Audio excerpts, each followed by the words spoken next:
Listen here, girl. I know you think it's a game, but it is absolutely not. Okay, this is the energy supplement from Just Move Supplements. That's right. It's damn near all gone, girl, and that's because I had to get that energy up so I can complete the workout, so I can give y'all this bottle, this transformation, get into it, okay? And I'm done working out now, so that's why we're moving on to the protein shake. Oh yes, it's already in there, girl. It's already made right here. This is the mixture of the banana pudding, the chocolate cake, and the buttercream cupcake. And you really want to be fancy, you can go ahead and add that blueberry muffin if that's what you want to do, girl. But for me, it's these three right here, okay? You put that with some almond milk, you mix it all up in honey, okay? Your muscles have gained life, new energy, agility. Get into it, okay? Just Move Supplements. Thank you very much. Hold up, Chief. Okay, don't forget about that TLC NutriBurst to get that multivitamin powder, because we all need a little extra. And child, if you want that sea moss that go down smooth, don't come up rough, okay? Get into the TLC Nautica sea moss. Yes, get that from me. And child, if your stomach hurt and you need to move some things around so you can be free, okay, go ahead and get that ISO tea down below in the description box. Get it all from me. Come on in, come on in, come on in, not come on in, not come. Sorry, y'all. Y'all know I'm weird. Whatever. Hey everybody, what's up? It's your girl BondyBlue. So let's go ahead. Let's go ahead. Hey everybody, what's up? It's your girl BondyBlue. Okay, follow me on Instagram and let's get into the video. Right? Hey everybody, what's going on? It's your girl BondyBlue. I'm back.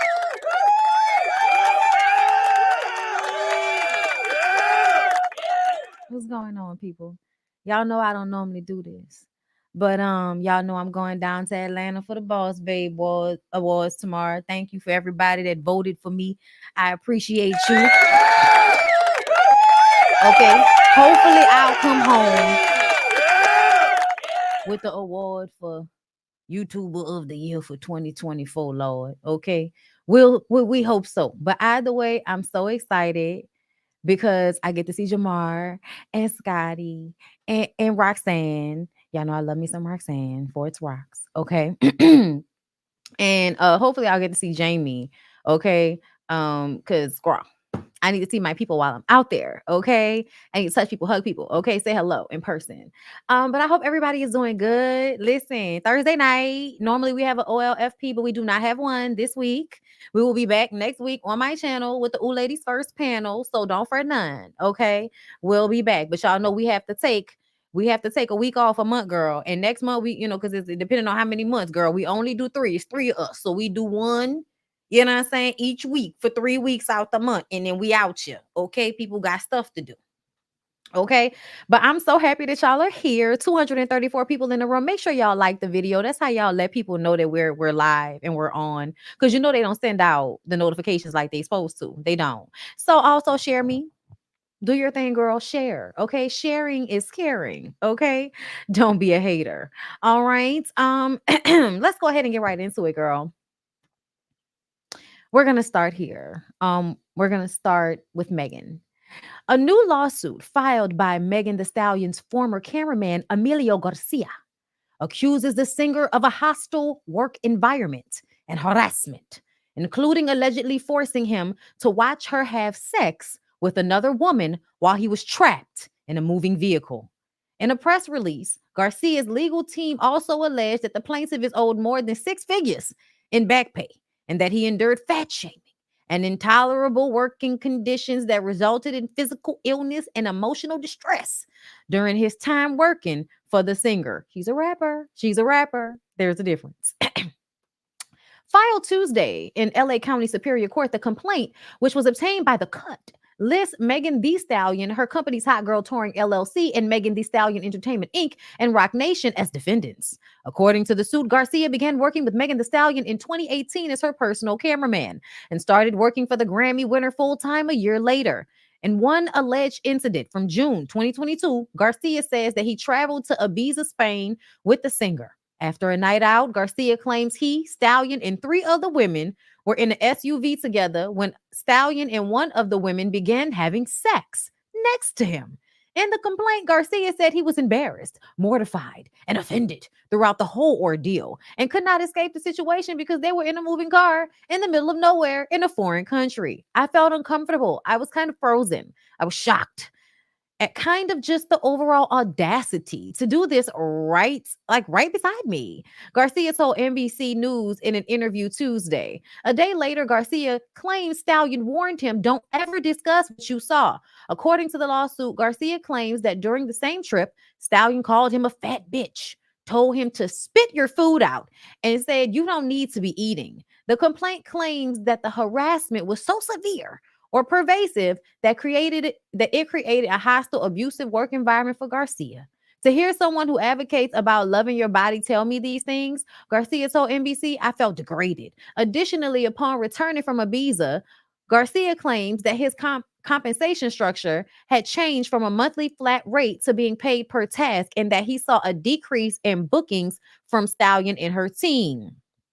On top of the harassment allegations, the lawsuit accuses Stallion and her companies of a number of wage and employment violations. The suit states that Garcia did not have basic insurance coverage while working for the singer. Garcia claims that he was employed by Stallion up until June 2023 when Roc Nation notified him the night before a scheduled gig that his services would no longer be required.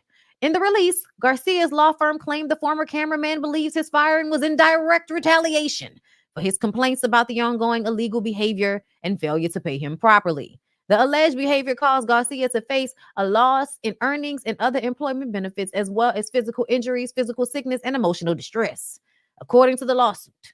On top of the alleged back pay, Garcia told NBC he is seeking interest on his unpaid wages, unpaid overtime wages, statutory penalties, and wage penalties pursuant to California labor laws, and punitive damages to cover the costs he incurred, including attorney's fees. Megan just needs to pay our client what he's due, own up to her behavior, and quit this sort of sexual harassment and fact-shaming conduct. I agree. Ron Zembrino. Okay, I agree. An attorney for Garcia, who also represented the former dancers who sued Lizzo last year, said in a press release, Emilio should never have been put in a situation of having to be in a vehicle with her while she had sex with another woman. Inappropriate is putting it lightly. Exposing this behavior to employees is definitely illegal. This is an employment claim for money, with no sexual harassment claim filed and with salacious accusations to attempt to embarrass her. Megan's attorney, Alex Spiro, told The Cut in a statement, "We will deal with this in court." Okay, that means they're going to court. Cheflon Don in the courtroom. On Wednesdays, Zambrano released another statement in response to Spiro's commentary. "We have to stop expecting that those who work for stars should just deal with this egregious and illegal behavior and suck it up and be thankful for their access. That is a recipe for the abuse in treatment and underpayment." Okay. Now, Meg, girl, you know you my girl. You know you my girl. And we've heard that this young man might be a barb. So this is what I'm going to say. I know you're going to take it to court. And if he on bullshit and you can prove it, okay. But I feel like you should not eat no more girls out in front of people that's not down for that, for one.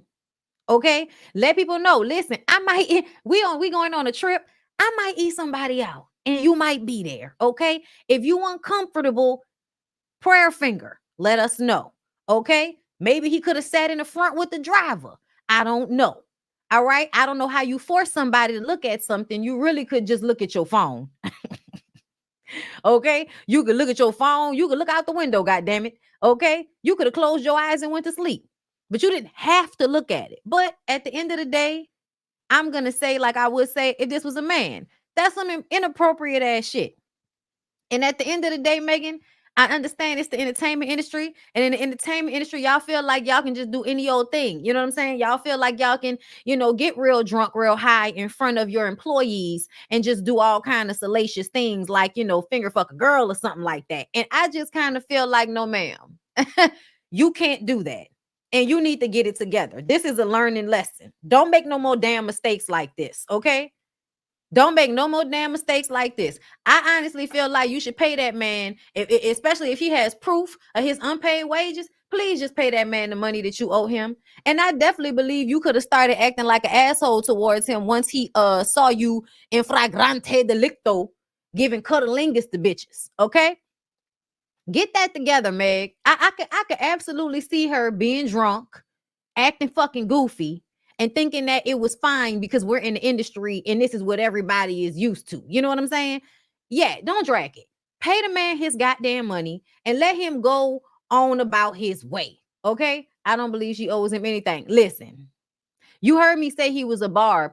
I just feel like you should also be checking people's Twitters moving forward, because if they are a barb, you can't trust them.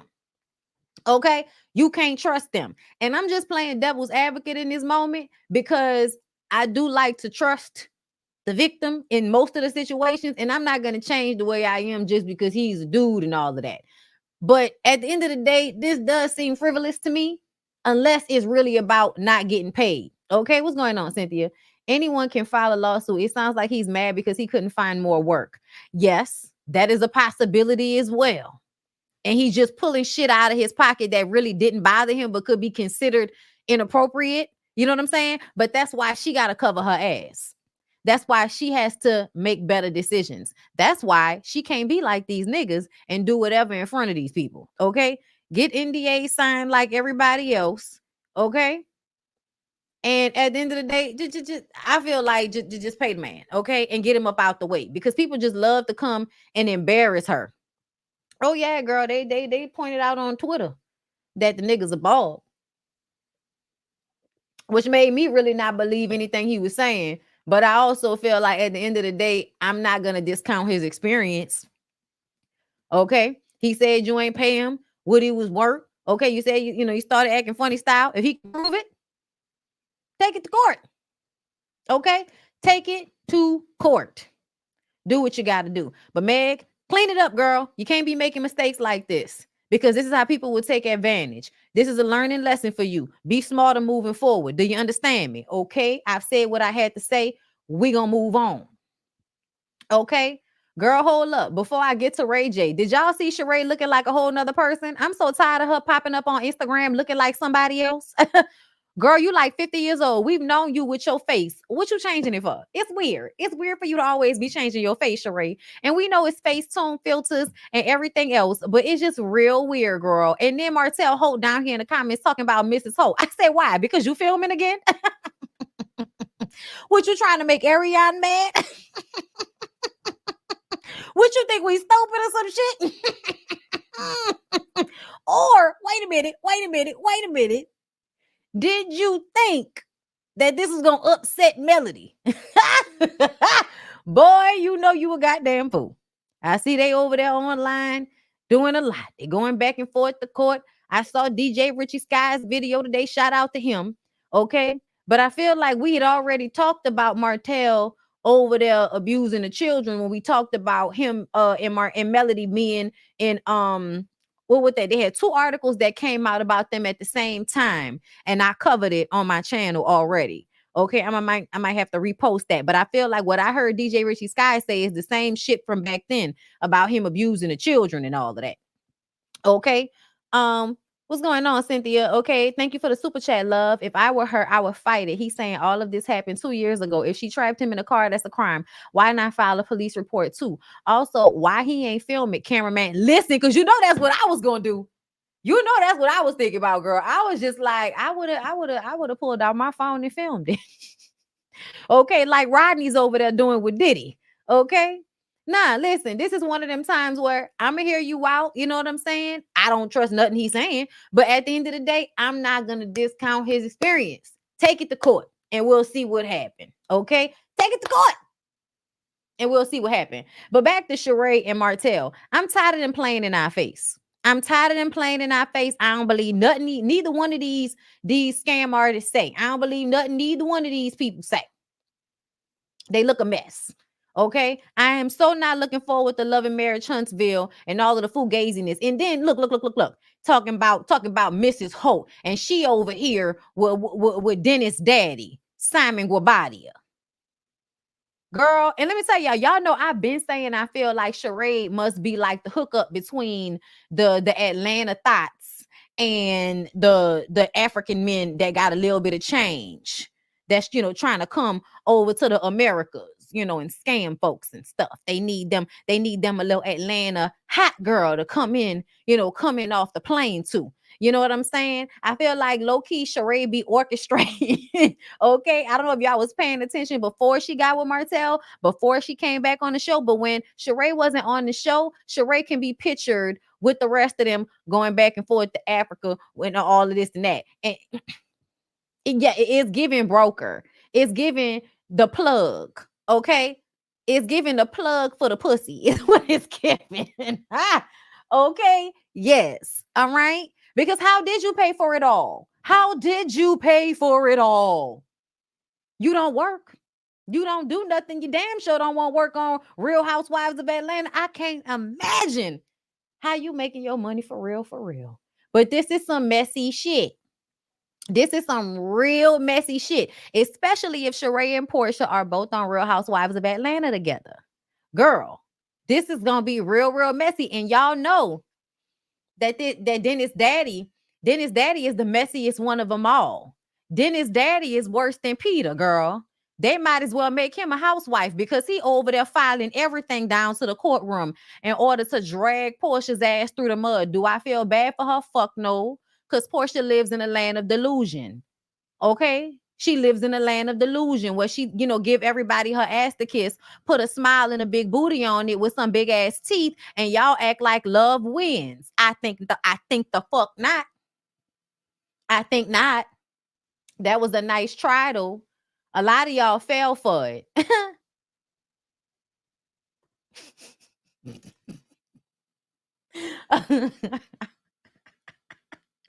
A lot of y'all fell for it. Jill Scott, a little update. Y'all know, okay, if you was in my members only live, you should become a member because, you know, y'all be missing shit if you not.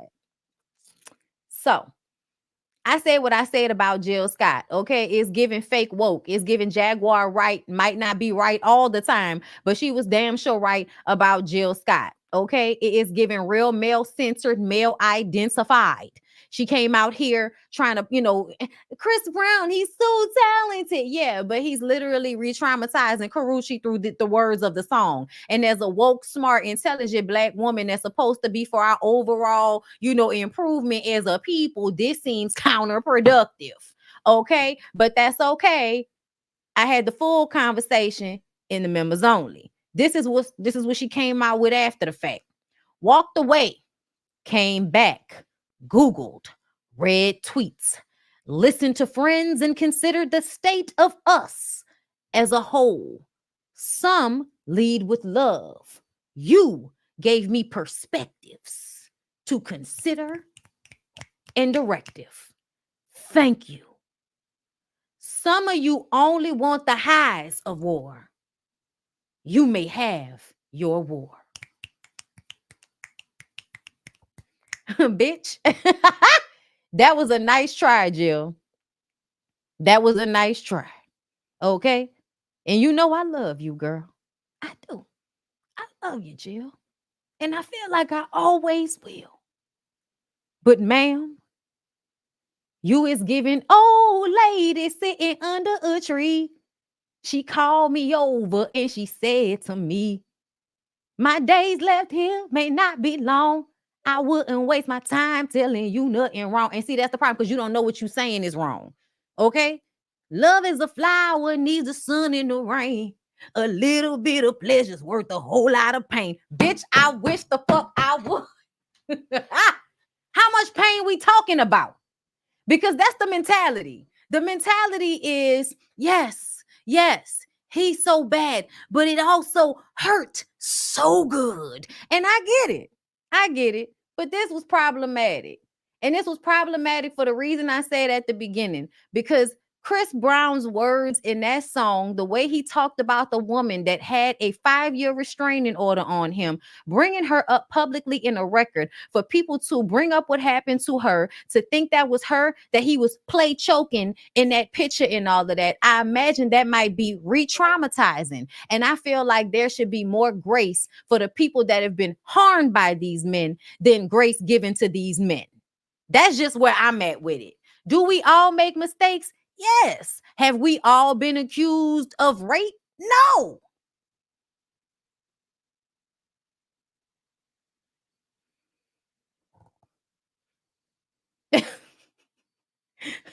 Okay? That's where I'm at with it. There's a difference. And y'all not about to put us on equal ground just so y'all can make excuses and cape whoosh, in a wind for men that you dick riding on, whose dick you will never see in person. Calm down. Step back. Chill out. It's not your dick. He's not your brother. You don't really know him. That nigga wouldn't like you neither. What's going on with Ray J? What's happening with Ray J? First of all, hold up. What's going on here? What's real unattractive now? There you go. We is live. Epic tattoos on my face. That means I can't do no more movies. I can't host no TV shows. You know what I'm saying? Y'all, Ray J is having a nervous breakdown since Prank left him. Nigga been energy vampire siphoning that lady energy for years now. She finally left him and this nigga's falling apart. Like it's all in for me now. I'm saying I ain't wearing no makeup, you feel me? Yeah, I did this on purpose just because I don't want another call time given to me. I only want to make the call time. And what better way to do that? It's just like you could not audition. You could not audition. What the fuck is wrong with Ray J? Decorate, you know what I'm saying, your body with what you believe in. Put the fucking police on the board. Fuck it. Fuck them, you know what I'm saying? I love them. I'm humble. You humble? You humble? You are everything but humble. I really cannot stand when he gets on the phone with Brandy and then turns into fake humble Ray J. Do y'all remember the live he did not too long ago telling us fuck us that he was gonna be out here with Coochie and Suki Hana popping pussy and doing all of that crazy shit? He was good. That's what he was on now. He said, I'm the man. I'm that man. I'm that man. He let us know this the era that Ray J's in, right? That's what he told us like maybe a couple of lives ago. Now you trying to act like you humble and you chill and shit because you got face tattoos and not everybody telling you done ruined your fucking career. I just absolutely don't ever and wouldn't even know how to give I don't care. Real. Y'all, I can't stand y'all always using this meme. Somebody said by the time you get a face tattoo at 43, you got to be going through a midlife crisis. And you would be right. That means I can't do no more movies. Nigga, you haven't been in one for more than 20 years. He's talking about Tubi movies, y'all. That's what I was gonna do. My girl doing this while pushing 60 is crazy.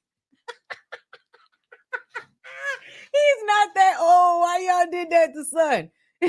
People desperate for attention. That means I can't do no more movies preaching. Why y'all like this? Why are y'all like this? Oh my God, y'all are hilarious. So nervous breakdown is obviously happening. And so Brandy called. My sister hit me and said, yo, your last post that you posted, like, take that shit down, right? The one where I was talking about me having tats and not being attractive and shit. She said I didn't look clean. You don't.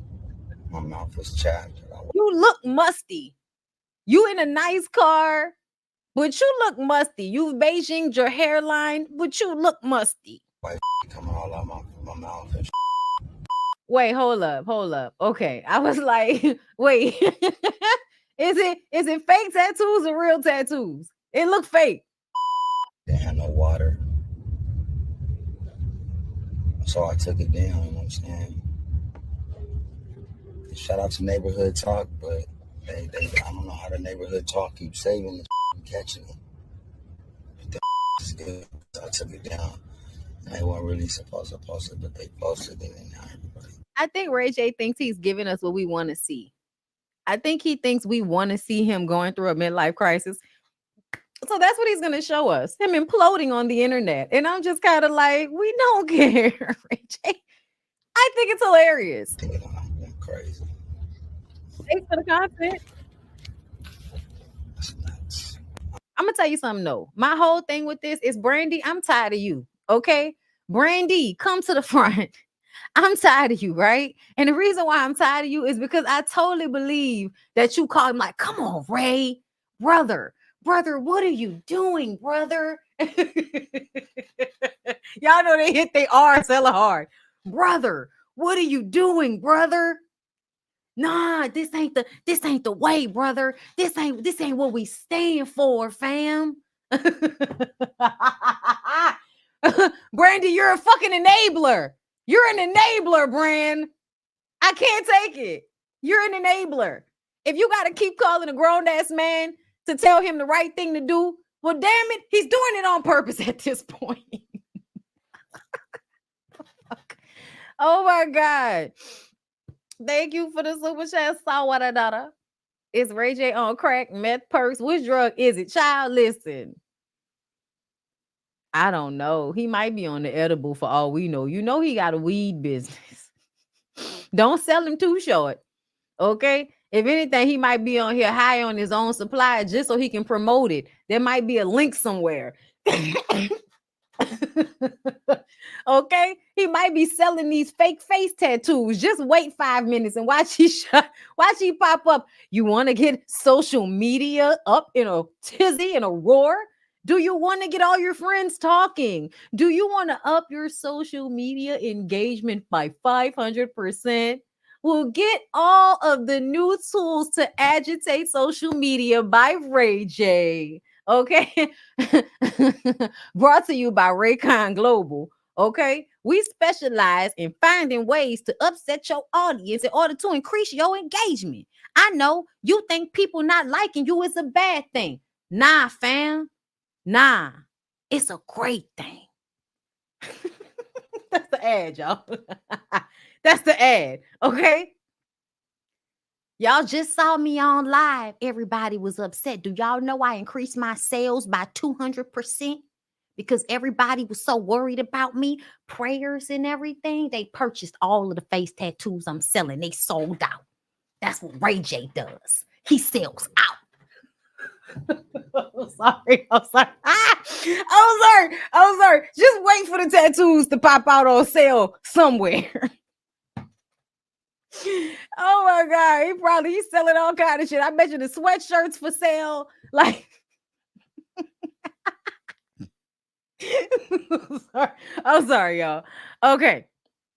All right. We good on Ray J? Okay. All right. Quick. Before we get into the next topic, do not forget the last time I was out of town in November and I went to Ghana, we went with Reset by Design Wellness, right? We had a really amazing time and we're doing it again, girl. Oh, yes. We're going to Phuket June 13th through the 20th. And I believe we have 3 more beds left. Just 3, y'all. Just 3. If you need a vacation, if you have always wanted to see Thailand, Phuket, if you have always wanted to take this trip, girl, then you go to the link in the description box and sign up. Also, follow Reset by Design Wellness on Instagram. Make sure you follow their page because there will be other trips. We'll be going to Bali, hopefully after Phuket. So make sure you are locked in so you know what's going on, girl. Okay. Before we get into the next topic, please, everybody, like the video.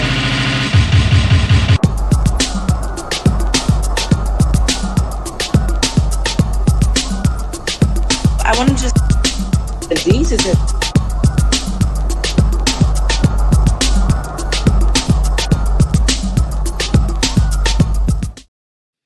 Yes, Lord. Yes, Lord. Yes, Lord. What's going on, everybody? I see my people in the room and I appreciate y'all for being here. Okay. Thank you so much, Javon Jamail. I'm saying it wrong probably, but Javon, thank you for being a member, boo. I appreciate you. Okay. So Alexis Sky was on Instagram Live last night with her little friend, Anthony. Anthony is one of them dudes that try real hard to be seen, real hard to be on reality TV, and you'll see him ever so often causing discourse with main cast members like we fucking know him. Excuse me. Okay. So I've seen him before, but do I know him, girl? No, I don't. Either way, Alexis Sky sat there in the background and let her messy ass friend run his mouth. And then when he started talking about how Malaysia had beat him up, she mushed him in a club. She laughed so hard. And I was just like, well, I guess there ain't no honor amongst thieves. And that's just a saying to say, I guess your friend ain't shit and neither are you. Because who the fuck laughs at their friend getting mushed? Like, if I ever get mushed by a bitch and you just stand there and then later on you laugh, don't say nothing to me. Like, I know she got in between them, but no, getting mushed is embarrassing as fuck. Okay? And if I get mushed and you laugh about it later, we not friends. We not friends, so. But that's a whole nother situation that happened on the live. Let's get back to the main thing. Anthony telling us what he know about Yandy and Mendeecees' relationship that we could have guessed already. Has been cheating on Yandy since they got on Love and Hip Hop Atlanta. And I know a couple of women he was looking at when I was over at T High's house about a year ago. Let me tell you something. Yandy ain't exciting him no more. Let me tell you something. Mendeecees is cheating on Yandy, Love and Hip Hop Atlanta. Are you getting this? Are you following me? The AA show is He wants to be seen so badly. Him and his lisp. reporting live, loud, and proud, honey. And him in that heavy ass tongue. I got calls from people on the show. I've gotten calls from people in the street.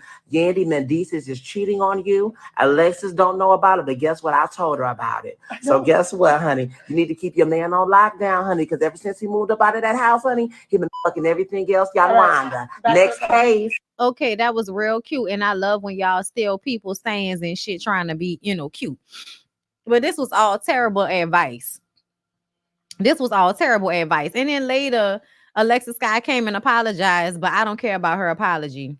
What I care about is these two in a car together. Shout out to Lower East Side. Shout out to Lower East Side. Shout out to Harlem. Yeah, listen, they're not talking to me. What you want? They're not talking to me. What you want me to say? Huh? They right. They're not right. They're just saying, okay, I love you too.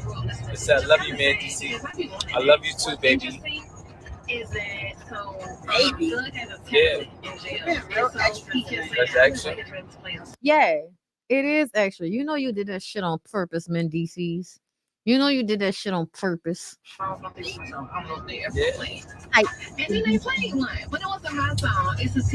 They're not talking about nothing, so I'm about to hang up. They keep saying they love you, so. And what you jealous? What you jealous because the audience is feeling bad for Yandy after you continue to embarrass her and humiliate her all of the time? But that's not talking about nothing. Yeah, that's not. They could go to your live and say that.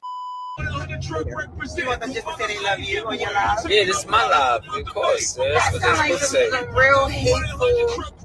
Nah, listen. This is my live. It's about me. It ain't about you. Oh. You sound like that football player that said, I'm the cat. Of course. Listen. It's a happy man right clean. Gonna do that?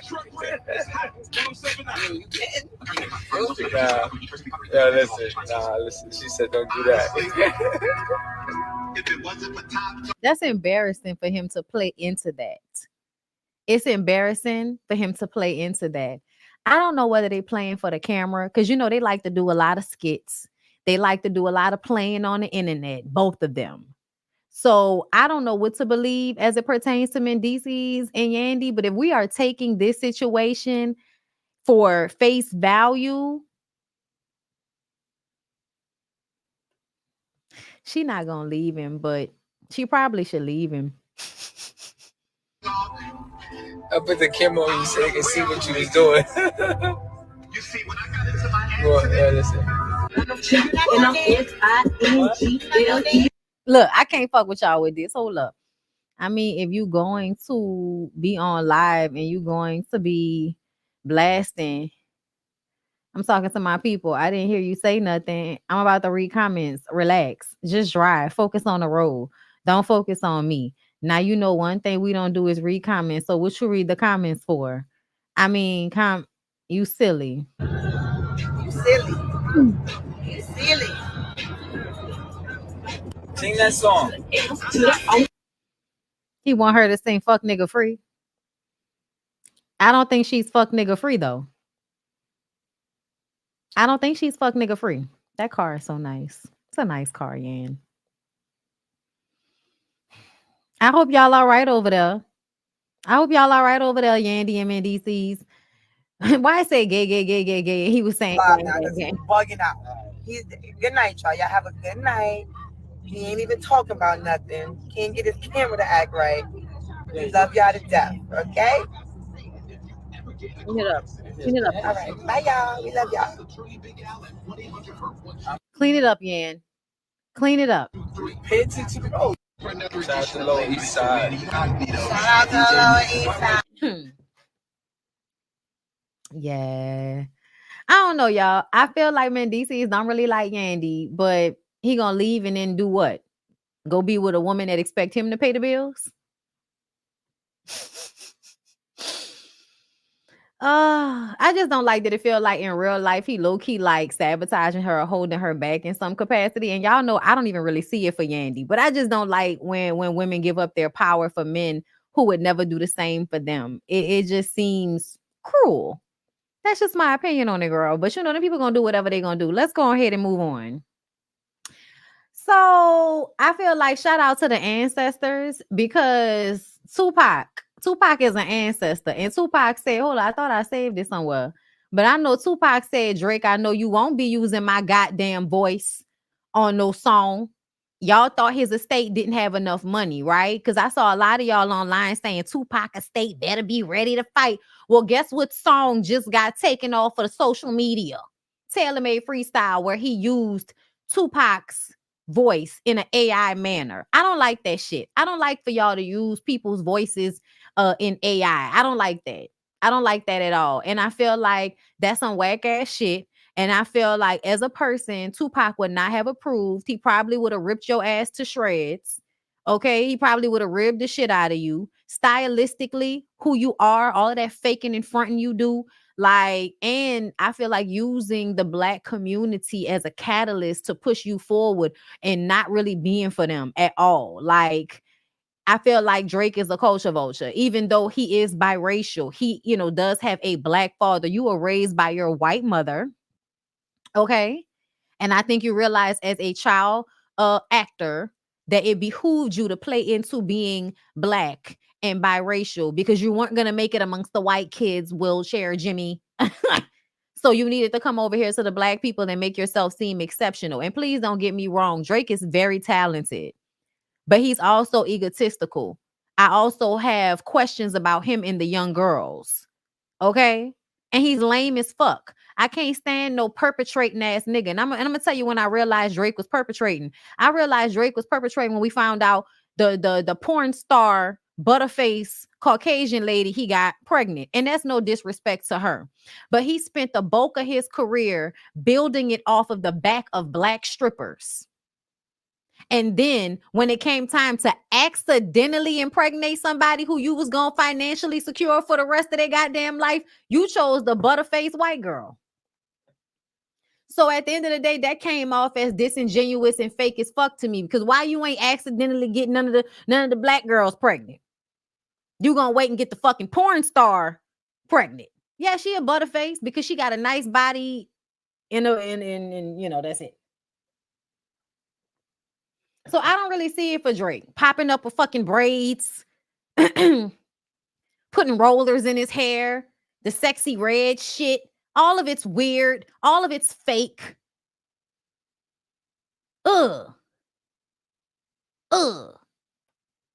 Listen, I don't care. I don't care. And listen, at the end of the day, I'm not telling nobody not to listen to these niggas' music. We all listen to these niggas' music. Everybody's listening to the music. But when we get online, I'm going to say how I feel about these people.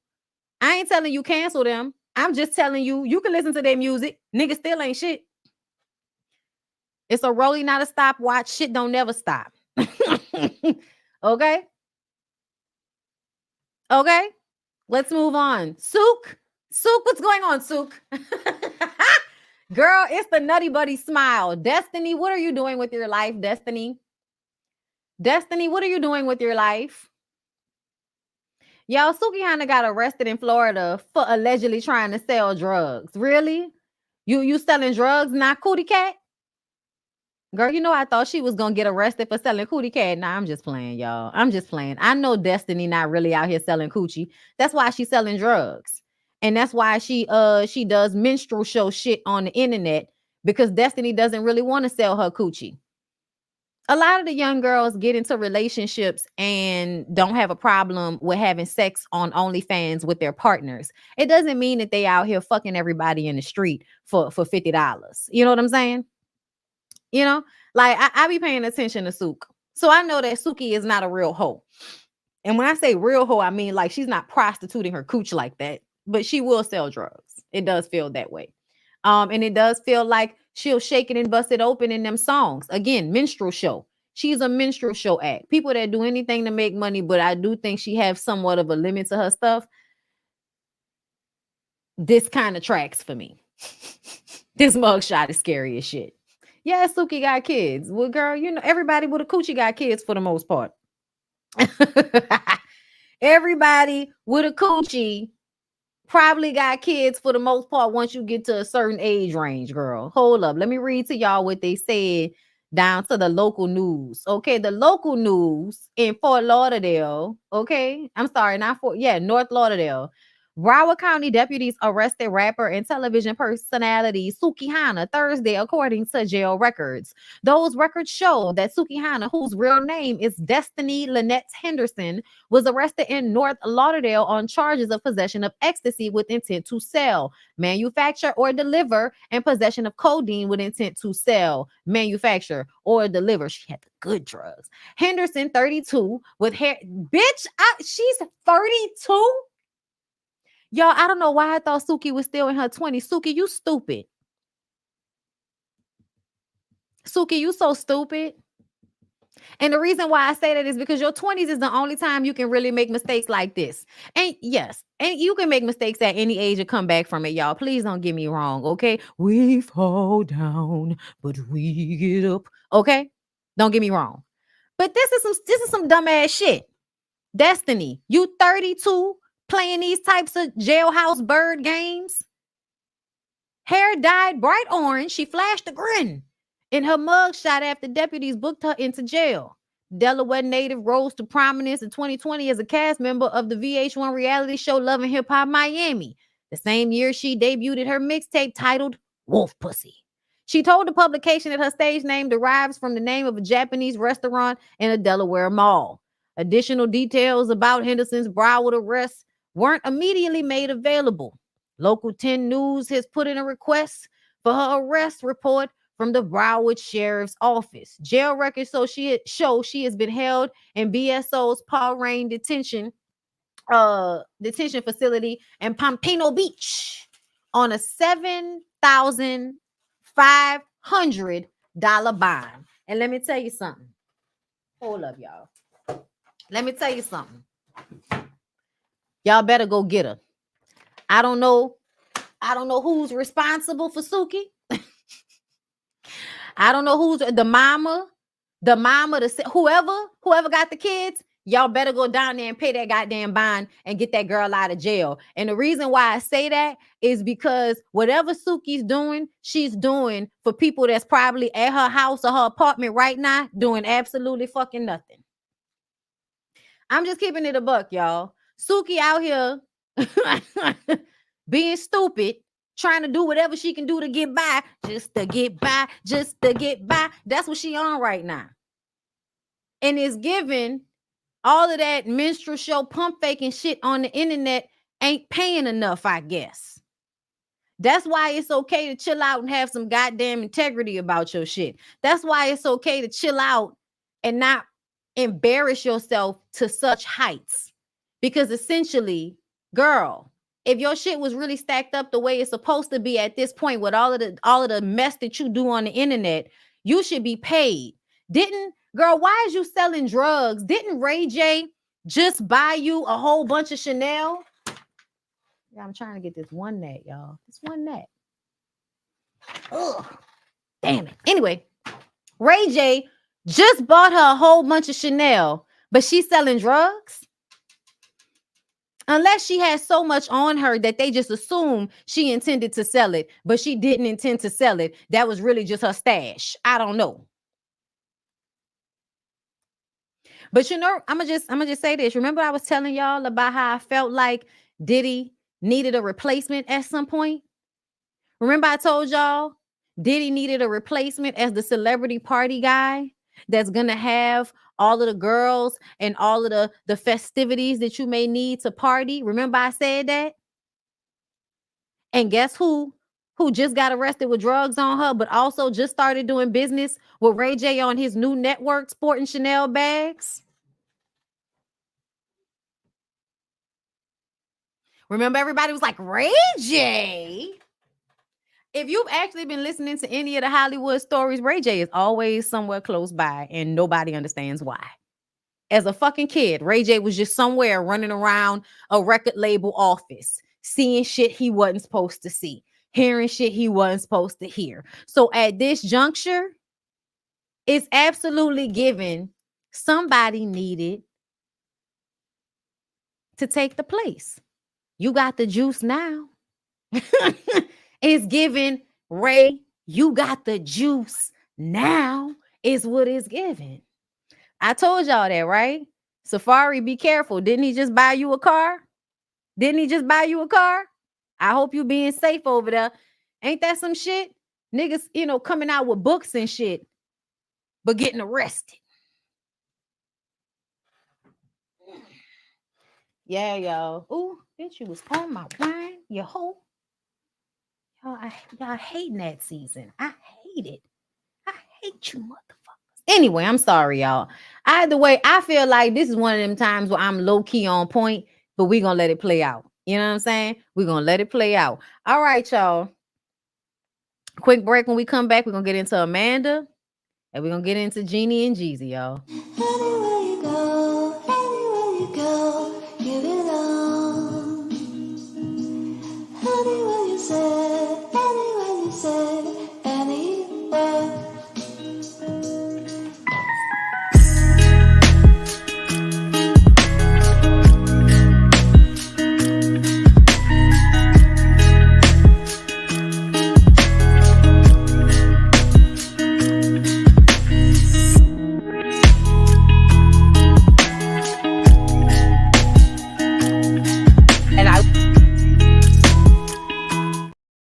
Okay, let's go ahead and get into the Amanda of it all, and then we'll get into Jeannie and Jeezy. So I feel like I've said it, but maybe not in a pronounced way, that I feel like Shannon Sharpe isn't the sharpest crayon in the box. But if you are exceptionally good at sports, that literally gives you an intro to do anything. And I feel like that's how Shannon Sharpe got in this position.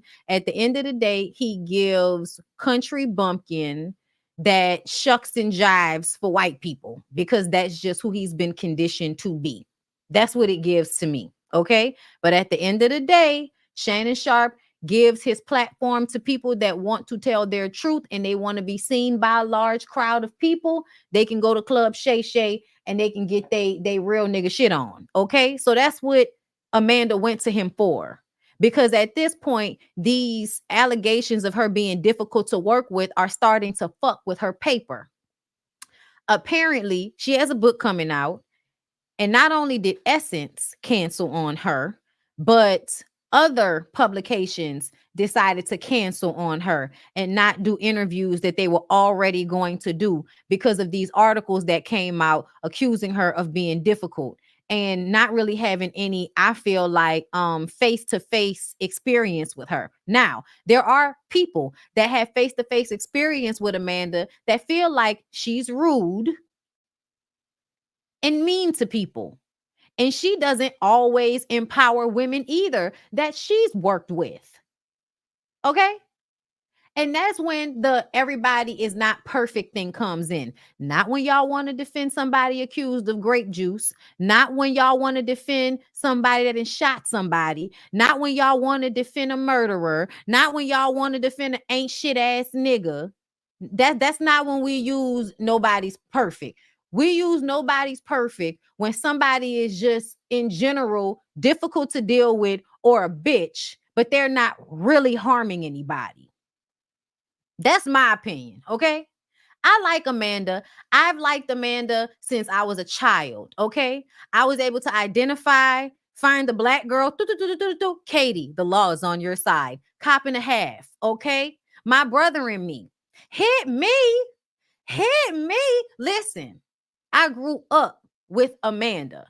I remember Amanda Diva. I remember her being, she's not biracial. That's another thing I need everybody to get clear on.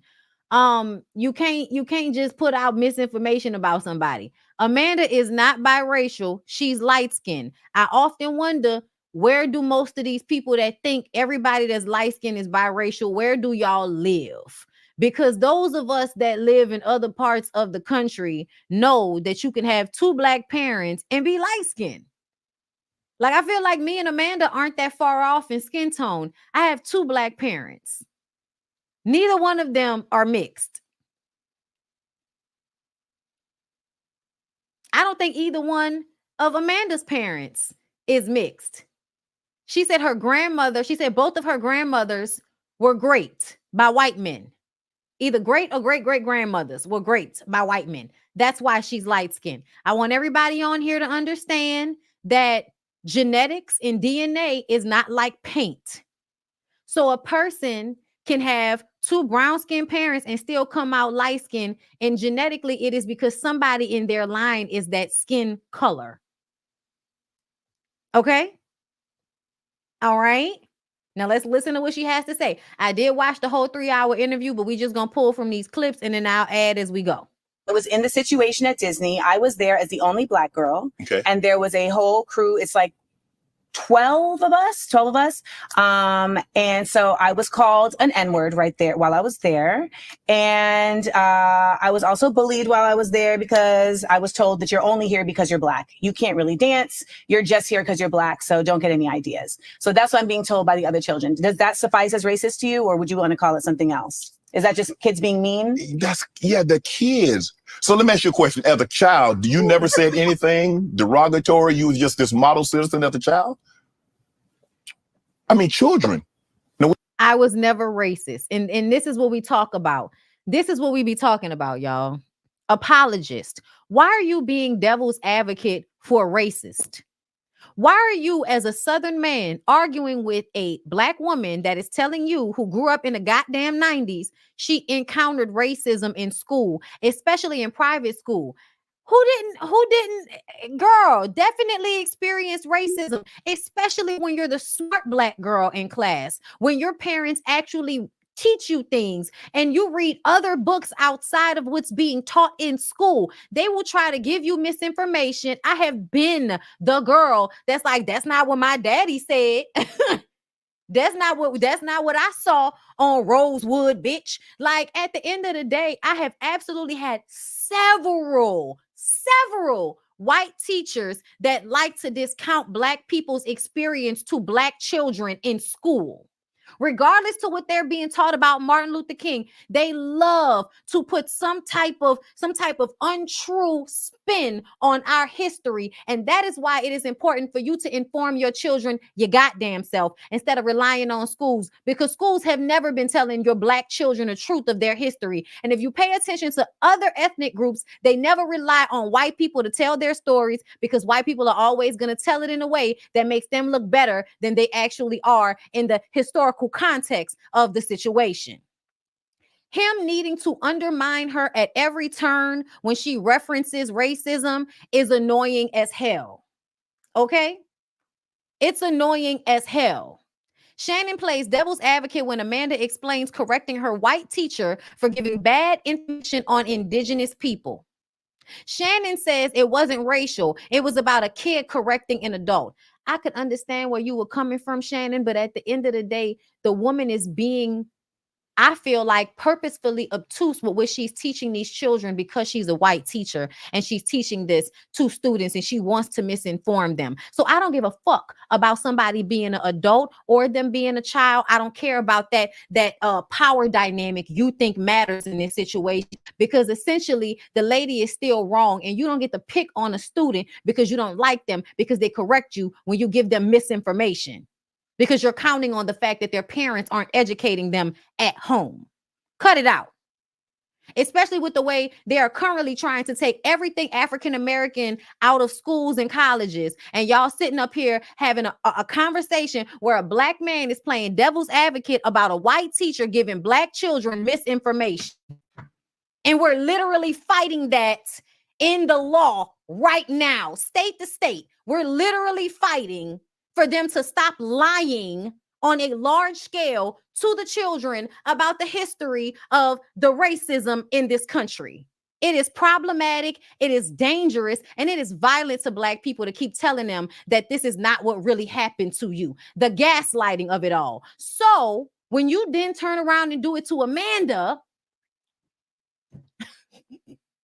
it is asinine for a grown-ass black man to do this in an interview. We're talking children, not functioning adults. Now, if you told me adults, parents were telling you this, or the execs or people that are in charge of Disney are telling you this, I could agree with it. But at 89, you're probably 8, 9 years of age. So we're making excuses to say what? That she shouldn't feel away? Maybe younger. So you have no problem with the children that were cursing out Ruby Bridges and the Little Rock Nine? You think do you think that was just them being kids? Oh, now you're frustrated because somebody's calling you on all of your shucking and jiving. Kids two things can be. To be clear, every time somebody that's actually honest and real sits down in front of Shannon, they calling him out about something. To be clear. Kat did it and so did Monique. True. Kids can be kids and not function as an adult, and things can be wrong. And sometimes when kids say things, they're repeating what they heard their parents say. They don't know it's wrong. Yeah, they do. Yes, they do. Yes, the fuck they do. Please stop. What are you talking about? Children who say racist things to other children know they're saying it to inflict harm. Please stop. So what about the children who are receiving it that know it's wrong? Does that not matter? Yes. So if I'm 10 and I'm receiving that treatment and I know it's wrong, does it make my experience of it less? It doesn't make it any less valid. No. So why are you playing devil's advocate? That's what we're here to talk about. My experience. Yes. Right.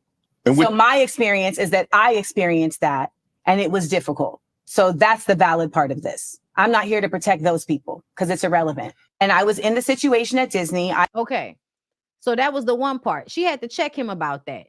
She had to check him more than once during the first few minutes of this interview in order to get him to stop trying to undermine her experience with his shucking and jiving to be devil's advocate on behalf of racist. Situation at Disney. I have no problem with the children. Okay, so I just want to make sure that I covered that. But that's how I felt about that. Let's move on to the Issa Rae portion. Because we had been cool from even before this. Right. She was like, well, no, I said, I feel like you have something against me. And she said, well, I feel like you have something against me. And I was like, based on what? Because again, Shannon, I'm on your show. Right. I can't do not like I'm only to get scenes added if you add them. I'm in pocket, baby. I can't do nothing. Mm-hmm. So I said, well, why? She said, well, I guess I was looking at you like your character. Am I that good of an actress? She wrote the character, bro. What? And so I said, you know what? So let's clean the slate because that's not. I have nothing against you. I really don't. And if that came off, that was not my intention.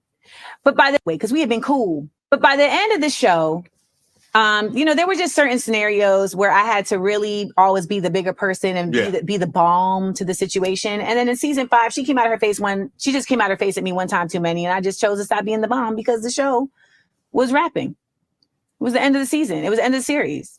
And I'm just not going to keep doing this. So what did you do? Nothing. I just stopped communicating. Oh. I mean, I had a little rail, and he says that Issa is like most of her set is with women, camera people, et cetera, and that she's very empowering to women. Oh, I disagree. She wasn't empowering to me. She didn't feel like she didn't feel like I deserved to be protected. I'm only giving I'm only giving a portion of the situation. Yeah. So, but that was my experience. Okay. And nonetheless, I have still always protected her because I felt like it was my responsibility to do so, but it is not. But by the end of okay. So for context, Amanda has talked about this several times with her and Issa, okay? There was a Black Emmy party that she was invited to by Jesse Williams. She gets there and Issa's publicist, Vanessa, who she describes as being white Latina, but from what I've heard, she's actually Black Latina. So Amanda, you can't get mad at people trying to discount your Blackness and then you turn around and do it to other people, just to be clear. I need to clock that. But outside of that, she was told she could not come into this Black Emmys party, even though the cast of Insecure is there. This is thrown by other people. Elijah, I forgot Elijah's last name, but he, cute little Black guy. He's been on so many things, but I can specifically remember him being on Hairspray. Okay. But either way, he then says, no, I'm one of the organizers. I'm going to get you in this party after she's been turned away like 2 times already. Elijah says, no, she's coming into the party. Vanessa tries to grab her arm and she like, bitch, unhand me. You know what I'm saying? Denzel Washington, unhand me. You know what I'm saying? So she goes into the party. She goes to the bar and security comes over to her and tells her she has to leave. She says, well, who told you I needed to leave? The security leaves. Then a whole bunch of security come. And one of the security, when she finally jumps up to say something smart, bumps her and like physically knocks her back. At this point, a lot is being done to someone that's not doing anything but coming to a party that they were invited to. So this is Issa's publicist, right? Initially, when Amanda said something to Issa about the publicist, she said that it didn't have anything to do with her and that was between the two of them. But then after the party shit happened and it's all over social media and all of that, then Issa is like, oh, now you and the publicist need to talk. They talk and the publicist is like, well, I just don't like you. And so Amanda is like, okay, you don't like me. So she hangs up the phone. The publicist says, oh, well, calls her back. And it's like, well, you don't want to know why I don't like you. And Amanda is like, it don't matter because if you don't like me, what can I do about that? You know what I'm saying? But to me, I feel like the Vanessa lady is probably over dick. I don't know because it has not been stated what the real issue is, but I bet you any money, whatever the issue is probably over some dick. Yes, Amanda can be rude to people. Yes, Amanda can be, sharp with her tone and not, I guess, bend on her boundaries or her intelligence to make other people feel comfortable. Yes, in this society, y'all are going to look down on people like that. Y'all are going to act like they're the fucking worst. But then you'll make excuses for all of the pedophiles and everybody that's beating a bitch over the head. Y'all will make all the excuses for that. Okay. So that's the situation with everything. At the end of the day, I feel like it's best that Issa does not respond because Issa should have responded when this shit first happened if she really has something to add to it. I feel like you ain't say nothing before. Don't say nothing now. Let her have it. At the end of the day, your publicist should not have kept her out of that party. Nothing that's going on should have hindered her from entering that party and then having that experience because your name was on the line as she was your publicist. So at the end of the day, I feel like Issa had some fault in the situation, but I'm sure from Issa's standpoint, I don't really fuck with Amanda like that, but I fuck with my publicist, so I'm going to take my publicist side. Can I really be mad at Issa about that? No, but this is just how the situation went down. Okay? And Amanda felt the way. Amanda felt like she wasn't protected. So at this juncture, I have no reason to continue to protect Issa from people knowing that she mishandled me and basically told me to kiss her ass. You know what I'm saying? Behind the lady over there. Okay. Behind the lady over there. Moving on. Something else she talked about. I have been told several times, I don't like you because you're light skin. Like I get told like, oh, you light skin, you're not really Black. But like I'm light skin because my great grandmother was raped great by James Ool in Virginia. Child, not them knowing who did it. Or in Maryland, I should say. I mean, we know who did it on my dad's side too, because he owned a plantation in New Roads. Who then subsequently had children every month after that for 12 months with other slaves that he owned. And he put his name on their birth certificates. And this means that I'm also possibly related to Robert E. Lee. I am light-skinned because my great-grandmother on my mother's side was raped by her boss when she was a maid in Grenada. So I just feel like we oversimplify in a way that feeds this white supremacist ideology instead of looking to each other to say, how do we starve it with love and loving each other? So, you know, I am not colorist. There are many times where I have had to consciously remove myself from spaces because these people don't know what they're talking about. And they're like, well, you're black. You know, like this designer in Russia wanted me to be the face of her Africa campaign. I said, ma'am, the only way I can do that is if I am partnered in equal level with a dark-skinned person from the continent. Right. And they were like, oh, you're just doing too much now. We don't even see race.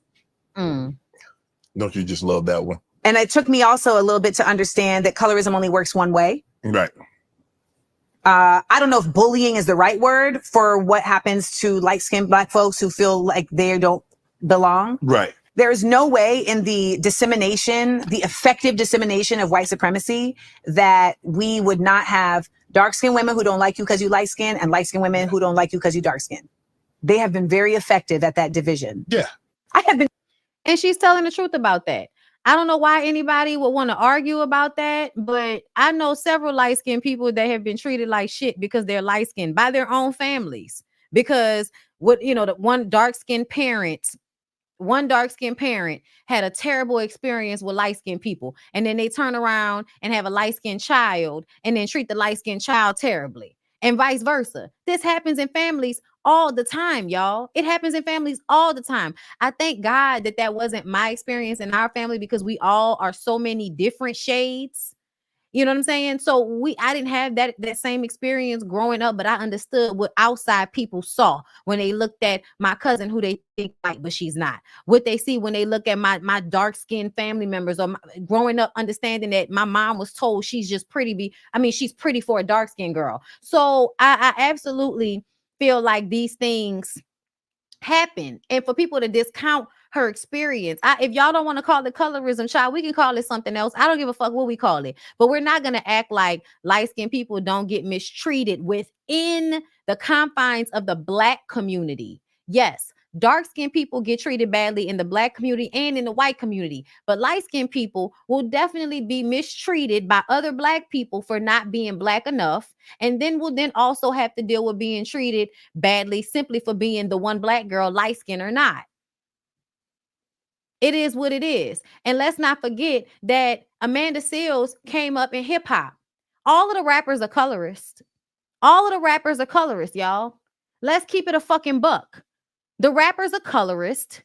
And so she was going to be somewhat of a it girl in the 90s and the 2000s when she was really popping in the hip hop world because she's light skinned. So you think that other women weren't going to have issue with Amanda because Amanda's the light-skinned girl that the rapper preferred because he's colorist? I'm just saying, like, it's the truth of how a lot of these situations take place. And it's unfortunate. So let's talk about the last thing I want to talk about with Amanda. Hold up, let me make sure. She's talked about the Floetry situation before. I did not like when Shannon said her mom was white. Both of her parents are Black. She had already explained that. She had several times spoken in a Grenadian accent when she spoke of her mother. So why the fuck would you think a Caribbean island person would be white? Like I'm not really understanding that. You could be a lot of things, but white is not one of them. Okay, not from, you know what I mean? Like Grenada is very Black. Like, just saying. Like I wouldn't think a Barbadian or a Jamaican person would necessarily be white. You know what I'm saying? And there are people that are white that grew up there, that lived there, that were born there, but come on now. Let's keep it a buck about what is innate to the area. Okay. Anyway, the Floetry situation, I 100% believe her, situation with that. Because to me, it seemed like Marsha Ambrosia just didn't want another person and she wanted to be solo and she didn't want a replacement. And this is just what happened. Working at serious overachieving HR, not for, I had to realize when I was working in corporate America that HR is not for you either. The human resources, it's not for you. It's for the company. It's not for you. It's to protect the company and the company bosses. You go to them and complain about mistreatment. The mistreatment gets to your boss, and now your boss is further mistreating you because you've told on him. Let's see. I already told y'all I don't have an appreciation for all of those publications coming out and speaking badly on her and that stopping her bag. I don't really appreciate that because I feel like y'all don't do that to the men who are accused of doing worse. Kevin Hart, shout out to Kevin Hart. Y'all know a lot of people don't like Kevin Hart. Kevin Hart is being, I think being an asshole with this whole situation with Tasha K. I told y'all I did not believe Tasha was extorting him. Once the interview has already been taped, the story is coming out. So if you don't want it to come out, pay me for how much I'm going to make for it. That just makes sense to me. But I'm putting out the interview regardless. The interview was still put out regardless. So the extortion is bullshit to me. Either way, I've always kind of had a little soft spot for Lil Kevin. Okay. He's funny to me. I've enjoyed him over the years. He does have his issues. He does pander to white people, all of that shit. But you always hear stories about Kevin coming through in a clutch for somebody. When Monique was up there, Monique was saying she needed a job. She needed money. Guess who came through in the clutch for her? Now, once somebody put fire on his ass, he backed out. But Kevin will always try to come and help somebody and do something nice for somebody if he can. Get him a job, throw interference. And I really do appreciate that about Kevin Hart. Regardless to what anybody's talking about, like I keep hearing little stories like that about him. And I feel like I appreciate that. And I will say that. I'm not going to always be talking bad about people, especially people that I actually kind of like. I like Kevin, y'all. I'm sorry. He's a little asshole. I don't like him all the time, but I just kind of have a little soft spot for Kevin. So hearing once again that Kevin Hart gave her a gig that helped her when she was with that nigga. So she had a boyfriend and she was really excited about it. And she said if she didn't go do this job with Kevin Hart, then they weren't going to be able to pay the bills. I said, so what does that nigga do? It makes me sad because I feel like it's so hard for women like Amanda, like smart, intelligent Black women. Like they want to save everybody. That's what they low-key here to do that on some level. So that's what they're pulled to do. And they always end up in relationships with bums. They just always end up in a relationship with a goddamn bum. But anyway, the whole autism situation. So from the very beginning, it was misunderstood, but I heard what Amanda said. I clocked it when it happened, right? But I was doing something, so I wasn't paying attention. But Amanda is explaining her autism. Shannon turned around and insinuates, okay? Because, at this point, this is at the beginning of the interview, Shannon is trying to dispel anything that she says. Shannon turns around and insinuates that she doesn't have a diagnosis, even though she said that there are diagnoses. She didn't say she got diagnosis. She said there are diagnoses. She said you take the test. So to me, I feel like she took a test like that you find on the internet or something. So, or not even an internet test. Maybe somebody she knows has a test to see if you could possibly be on the spectrum. And she takes the test. That test means that you go to your doctor and get them to test you. But because Amanda Seales is probably an independent contractor and not on Obamacare because she makes too much money, her insurance company probably will hit her up like a motherfucker if she goes to get the actual testing, which is why she said it costs $10,000 because y'all are forgetting that this is somebody that's probably not necessarily insured. Okay. All right. Which is why it might be so expensive.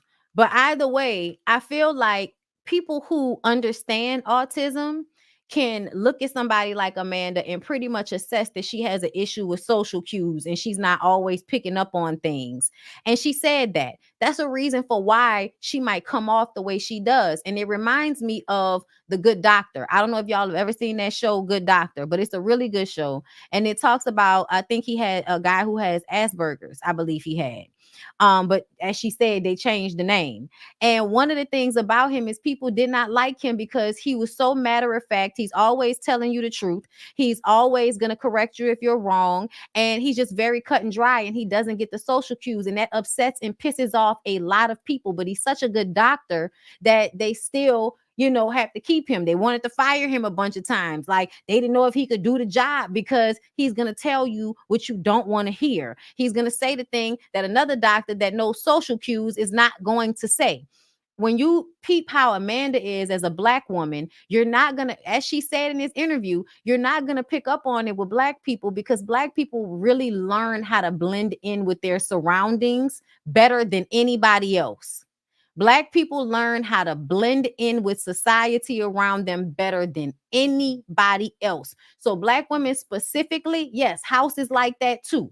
And it's so funny how we have all of these great shows about white men who have this exact same thing that Amanda is talking about, but Amanda says it and people don't want to believe her because she hasn't been diagnosed by a doctor. I get it. But if you're actually looking at the way Amanda is, the way she speaks, how she carries herself, it kind of feels like, yeah, it fits. And I do feel like a lot of people are on the spectrum, or a lot of people go undiagnosed for a variant of medical health issues, mental health issues, simply because we're Black and of a certain age. Black people don't want to always believe in things that are dealing with the mind. Growing up in the 80s and the 90s, they will tell you that a motherfucker is okay, even if they banging their head against a brick wall. Oh, he okay. He'll be all right. He gonna pass out, go to sleep. He'll wake up. He'll be fine.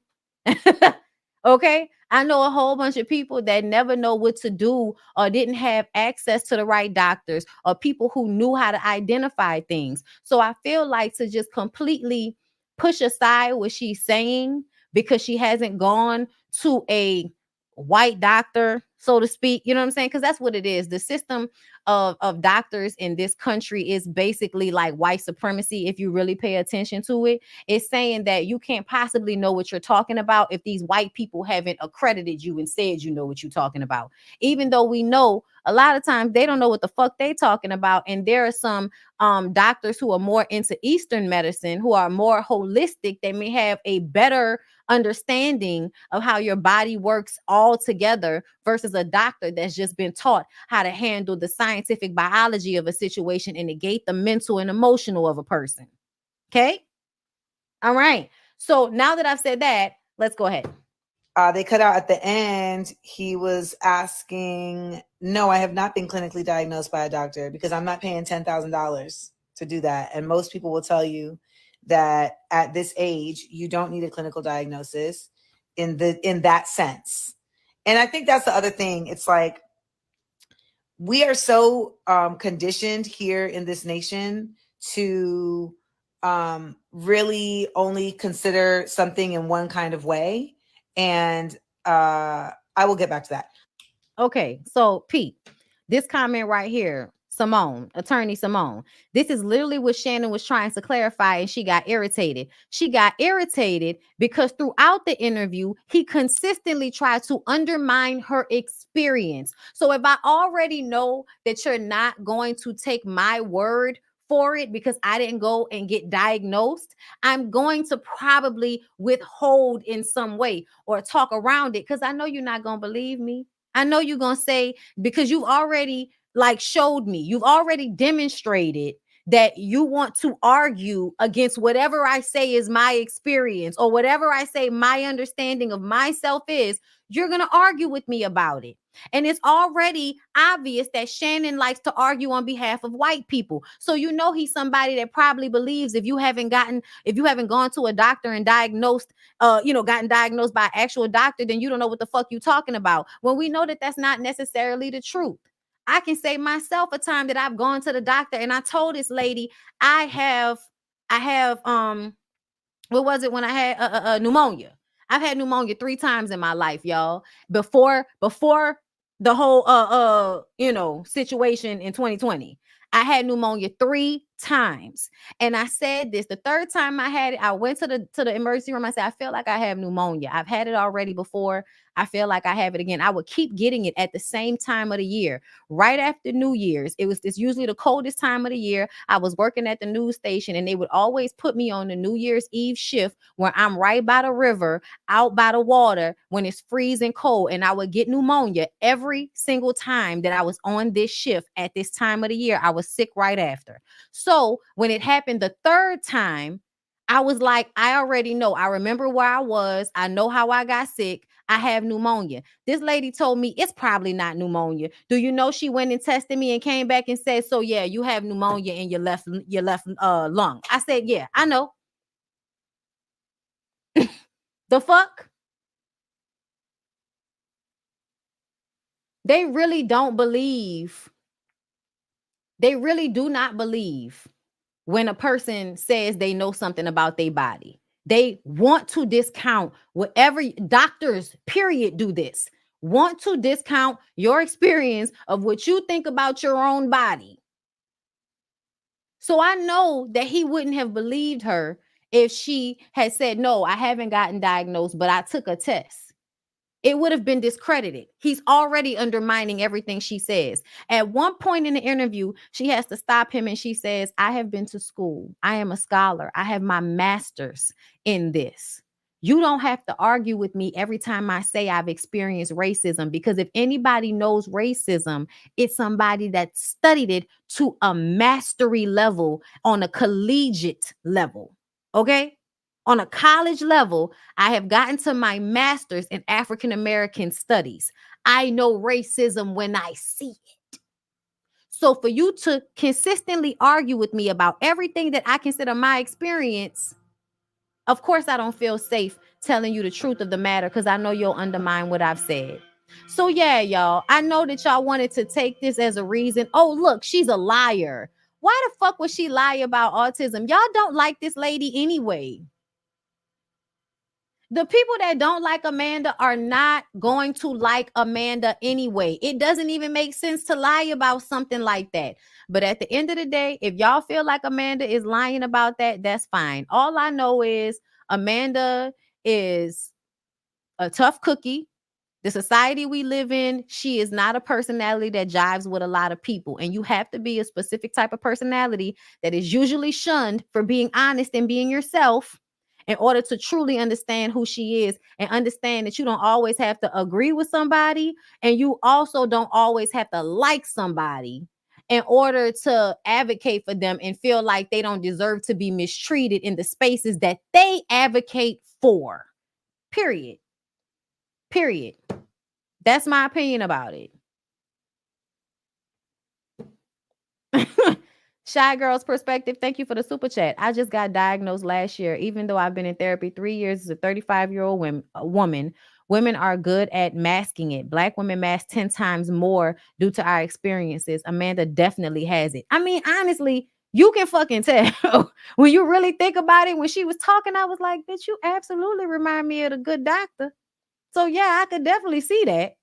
And I could also see you being so smart that you would feel like I ain't about to pay for nobody to tell me something that I just read up on and realized I have. Fuck, I'm about to pay you for. Anyway, that's just my opinion on it. I know, there are people that are going to disagree with that, but I'm sorry. I'm still fucking with Amanda. I don't have to agree with everything Amanda says all the time. But I'm fucking with Amanda on this, and I can believe her. I think she will probably know herself better than people in the comments. But anyway, let's move on, y'all. Let's get into the Jeezy and Jeannie of it all. Now, listen, I'm pulling up the Jasmine brand, but I am not going to read this story from them, because I feel like whoever wrote this story for them, their work is skewed towards Jeezy. That's how I feel, girl. I read on B. Scott page first. Okay, I read B. Scott's article about it, then saw this shit on the Jasmine brand and was like, what the fuck is the Jasmine brand talking about? This absolutely feels like they're trying to skew this story to say that Jeannie was trying to use the pictures from the golf cart accident to say these are pictures of him abusing me. But that is not what the fuck she said. That's not what she said in the article that I read. And I'm gonna go to matter of fact, I'm gonna go to page 6 on this one. Okay. But that's not what I read from B. Scott page when I read it from B. Scott. Okay. Matter of fact, let me just go to B. Scott. Let me go to B. Scott because I want to read from B. Scott's page. Hold up, y'all. Like the video, everybody. Okay, I'm coming to y'all late because I'm going out of town tomorrow for the Boss Babe Awards. Okay. Court documents obtained by the Shade Room detail the history of domestic violence and child neglect allegedly at the hands of Jeezy. The documents describe between 3 to 4 incidents of physical abuse against Jeannie. Okay, are we here? Are we here? Are we good? Hold up. We're good, y'all. I just want to make sure we're on it. Okay, and I'm continuing. One incident allegedly occurred at the Ritz-Carlton Hotel in San Francisco, California on April 14, 2022. Jeezy allegedly choked Jeannie from behind as she was ascending the stairs. He then pushed her down the steps.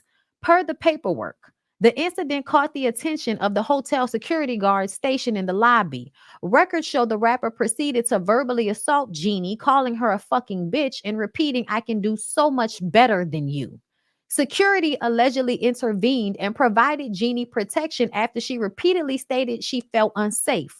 Another incident allegedly occurred 3 weeks after Jeannie gave birth to her daughter Monaco in January 2022.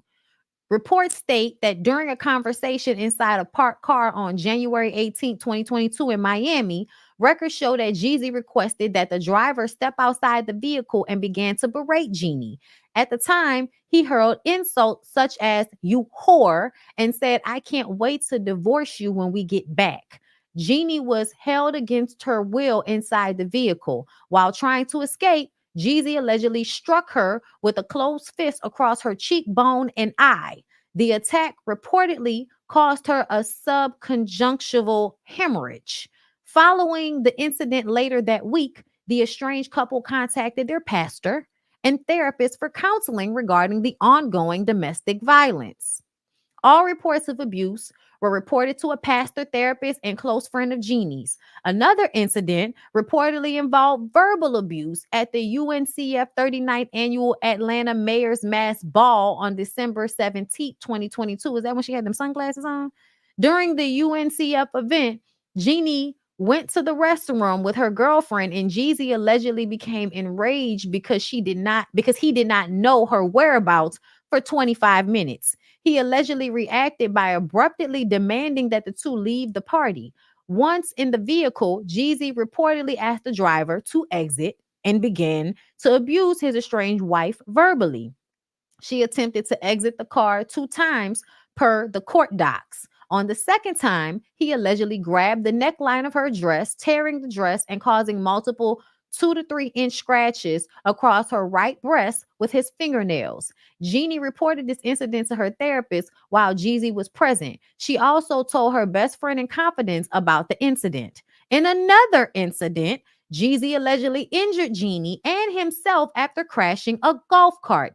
An exhibit in 1 and 2 and in 3, Jeannie shared text messages from Jeezy apologizing for his behavior that caused the injuries. He wrote, I'm so sorry, babe. Haven't forgiven myself for putting you in danger. I've been uneasy and sad about it." Now, recall I told y'all that when the Jasmine brand reported it, they made it seem like Jeezy put these pictures and text up to support the fact that, oh, this was from a car accident. This wasn't from me hitting her, when that was never the story from the very beginning. Do y'all understand what I'm saying? Jeannie never said that these exhibits, these text messages were to prove violence against her. It was to prove that this nigga be drunk. Exhibit N4 details that unbeknownst to Jeannie, Jeezy was overly intoxicated before the crash. That's the point of this. That wasn't the first time he allegedly crashed a vehicle during their marriage. He also crashed his luxury vehicle into the side of their home at one point, per the docs. No one was seriously injured at that time, but there was some damage to their property. The motions also discussed concerns for their 2-year-old safety. According to the documents, the minor child was vacated from the Atlanta, Georgia residence on or about October 11, 2023. Jeannie reportedly removed Monaco after she found the child with Jeezy's Louis Vuitton bag. Jeannie checked the bag to see why it was so heavy and learned her estranged husband's AK-47 was inside. Some of Jeannie's additional alleged concerns include issues with explosive outbursts and excessive drinking. This is in addition to the domestic violence perpetuated against Jeannie and his eldest son, Jadarius. So she's not just saying it happened to her. She's saying he did it to the son as well. That's not even her son. Documents also state that Jeannie mistakenly believed him when he convinced her before their marriage that he was a changed man and his past was in his past. However, that doesn't seem to be the case. Police reportedly arrested Jeezy in 2014 with charges of battery, false imprisonment, and making terrorist threats against his son from another relationship. And that didn't have shit to do with Jeannie because she wasn't even around at the time. So, yeah. When the Jasmine brand reported it, they made it seem like Jeezy is the one that put forth all of this evidence to prove that this happened from the car accident and not from him abusing her. And I'm like, nigga, are you stupid or are you drunk? Because that's not what she said.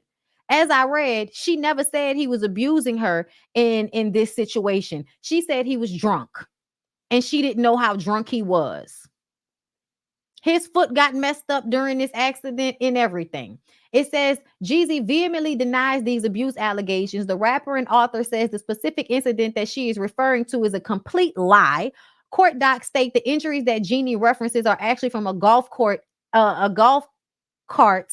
accident. Below are photos and text, and that's what I'm saying. I don't know why they reported it this way because, as I just read, that's not what Jeannie said. Jeannie never said that any of these pictures were from him abusing her. It was from the golf cart accident, just like he's saying. So when they reported it like this, I said, why are y'all reporting it like that? That's low-key misinformation because y'all are making it seem as if she's lying and he's coming out and defending himself with this evidence, but she's the one that entered those text messages and pictures into evidence based on the B. Scott's Shade Room article. So I understand that y'all feel like as Black people, this ain't got nothing to do with us. This is a Black man that decided to go and be with an Asian woman that says she like black meat and all of that. She like dark meat on the side. I know. But at the end of the day, y'all, I report the news and I give my commentary. I'm also a smart individual and I pay attention when shit don't add up. So please understand, I'm not really defending Jeannie, but I'm also reading this for what it's actually saying. Like I'm just telling y'all what I noticed when I read the story because I was going to read the story because what do, everybody? I commentate. I'm a social media commentator, baby. I commentate on the shit on the blogs. Before we got to this story, I did about what, 10 stories? I talk about the shit on the blogs. So whether I'm a Black woman or not, I was going to talk about this story. And when I read it and it didn't make fucking sense based on what I have already read from the court documents that B. Scott in the Shade Room posted, this seemed very odd to me. This post seemed very odd to me. And because she's finally saying that he abused her, that took me back to my previous post where I had already clocked that he was abusive based on the shit that he was saying and also based on the way he tried to play in our fucking face with that Nia Long interview, setting everybody up to know that he's a victim. His mom mistreated him. All of the women in his life broke his heart. So when you find out that he knocking this one upside the fucking head, you'll understand that all the women in his life have harmed him. And that is the reason why you should forgive him, give him grace, and drag this Asian lady when she come out and tell y'all that he knocking her upside the fucking head. The videos I posted today that people wanted to come and tell me, oh, we black women, this ain't our fight. I had already said that. That's old. That's from last year. That shit is from last year. It's not new information. I'm not caping for Jeannie Mai. I am pretty sure that Jeannie Mai takes advantage of all of the time this nigga is fucking up so she can use it against him. But I also feel like, are we really gonna act like Jeezy is not an abusive nigga? Like, are y'all crazy? Do y'all listen to the lyrics of his songs? Do y'all listen to the shit he say?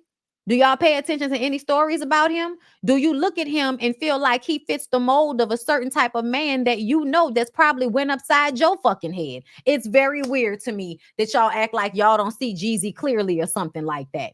Y'all let a nigga put on the ascot in a suit and marry a white adjacent woman, and it tricks your mind into thinking he's not the gangster ass asshole that he is, walking around with AK-47s in a Louis Vuitton bag like he ain't got security. Make that shit make sense for me. Y'all want swear up and down that Jeannie is lying about him carrying the guns around. Why?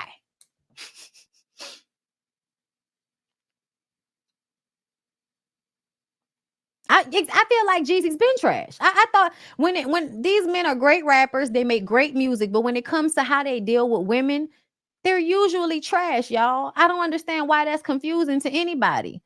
They often treat women disrespectfully. They're always talking about women disrespectfully. Why do you think that's not going to be a real thing for them when they rap about it? Why do y'all confuse the fact that niggas that rap and say that they can't stand a bitch? And there was a specific line that he said about, some women ain't made for the streets, they made for the earth. That sounds like a goddamn threat to put a bitch in the earth. That means to unalive them. Are y'all not listening to the things that this man is saying? I don't understand why we can't look at what he says, look at his persona, look at his history, look at what Jeannie is saying and be like, yeah, that sound about right. No, we can't do that. We got to be like, I ain't about to believe that. And even if I was going to believe it, he with an Asian woman. So if he's abusive and fucked up, they ain't got nothing to do with me. I'm not about to say nothing about it. Yeah, I don't roll like that. I'm sorry. Y'all not gonna get that from me. If somebody fucked up, I don't care if they white, black, Asian, green, Sam I am, bitch. I don't care. I do not care. Green eggs and ham, ho. I do not care. If somebody is wrong, if somebody coming off like they bullshitting, if somebody coming off like they trying to manipulate me and use black women to do it, I'm going to clock it. And that's another thing, black women. Y'all want to sit up there and say this ain't our fight, but Nia Long sure in the fuck used her image to make him look better. So how is this not our problem when he was able to go and get Nia Long to come and do this interview with him so he can use that black woman to soften his image to prepare for when he was going to come out as abusive to this Asian lady, and y'all gonna act like there's no connection. Stop being like that. Stop being like that, because a man that will go upside any woman's head will go upside your head too. And it annoys me that a lot of y'all feel like he should have been with a black woman. Why? So he can beat her ass too? Why do y'all want abusive black men to go and get with black women so that they can hide the abuse? Y'all gonna get that Emmett Till shit the fuck out y'all head. The truth of the matter is a lot of men are abusive. A lot of men are just disrespectful with the way they handle women. And that's simply because of a power dynamic that allows them to do so. Absolute power corrupts absolutely. And a little bit of power will absolutely corrupt a nigga with a little bit of sense. I don't know why it's so hard for everybody to believe what this lady is saying, regardless. But y'all really like to believe that every black man somebody accused of something, he's your fucking nephew, son, brother, and somebody lying on him. When the truth of the matter, you act like you ain't never met a nigga that went upside your head, was disrespectful to you, or made you feel unsafe. I bet you every black woman I know has an example of that. So it's very weird to me when somebody says, oh, this one of them niggas, and y'all like, can't be. He's my favorite Violent rapper. Can't be. He would never do that. I know he almost killed Gucci, but that was back then. Y'all are crazy. Just pay attention. To me, he seems very vindictive. And he seems like he's been being fucked up and vindictive this whole time. So everything she said, it aligns. Even that part when she said he pushed her down the stairs and said, oh, when they was in a car and he was arguing with her and he said that I can't wait to divorce you when I get home. And then she contested it, which to me kind of seems like somebody that might have been, no, don't leave me. No, wait, I'm sorry. I'll do better. And then her mama or somebody was like, what's wrong with you? Can y'all imagine Jeannie Mai mama being like, listen, I was gonna let it slide, but I can't let it slide anymore. I don't know how that lady talks, okay? I don't know how that lady talks, so I can't imitate it. But I can imagine Jeannie's mama in whatever accent she have telling Jeannie, he ain't shit. He ain't shit, Jeannie. And we ain't about to take this shit. Okay, that's not what we do. Okay? But anyway, y'all. That's all I got for y'all. That's all I got for y'all. I will see y'all when I get back from Atlanta. Make sure y'all following me on Instagram. Make sure y'all follow Relax with Blue because I'll probably go live on my other YouTube channel when I go out there because I'm supposed to meet Scotty finally and Jamar and meet up with Rox again and see Jamie, you know. So we're gonna be cute out there, world. Hopefully, you know, it's gonna be in the 80s and we got a heated pool. So hopefully we'll be out there, girl. Okay. Either way, I love y'all. I thank y'all for coming through tonight. I appreciate y'all so much. Like, comment, subscribe to my channel, and I will see y'all in the next one.